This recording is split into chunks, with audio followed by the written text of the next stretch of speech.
It's no secret that smoking can kill, but I think most smokers will tell you that they do enjoy smoking cigarettes. I started smoking to help deal with the stress after I lost a better job that I had a few years ago. And life was quite tough, and smoking did help to ease the stress that came from that.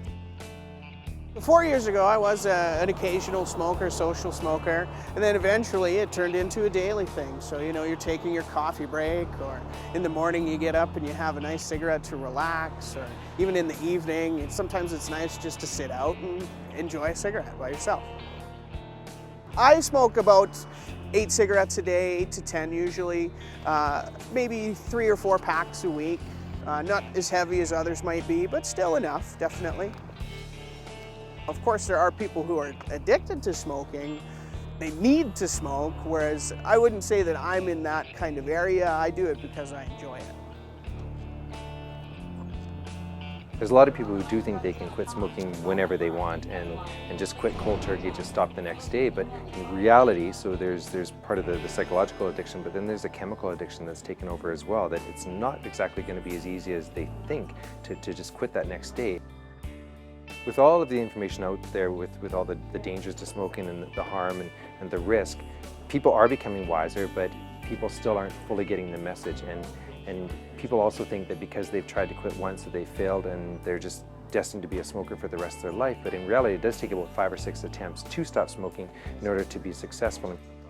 As a pharmacist, we can help people quit smoking by sitting down with them and tailoring a program that's specific to each person. So not everybody's going to smoke the same amount of cigarettes, not everybody's going to have the same level of addiction. Some people are going to be more motivated and less motivated, and we can kind of figure out where you're at in your motivation and then go from there and see how soon we can get you to stop smoking, whether over-the-counter products are going to be beneficial for you, whether we need prescription products, whether we need outside help in terms of some of the quit smoking lines that a lot of the over-the-counter products are offering. And then for the psychological components, so the whole sort of hand-to-mouth action and just always having that cigarette or the plume of smoke around you, there's the e-cigarettes, which are basically a vaporizer that gives you that sensation of smoking without all the 4,000 chemicals that are contained in a cigarette. You do see people outside when you're having a cigarette, and they'll tend to kind of scoff, or I've even heard comments from people saying that they hope I die eventually from smoking.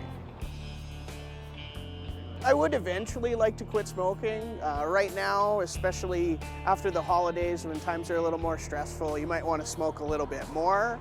But as things slow down and break into the spring and the summer, I hope to cut back and eventually quit smoking.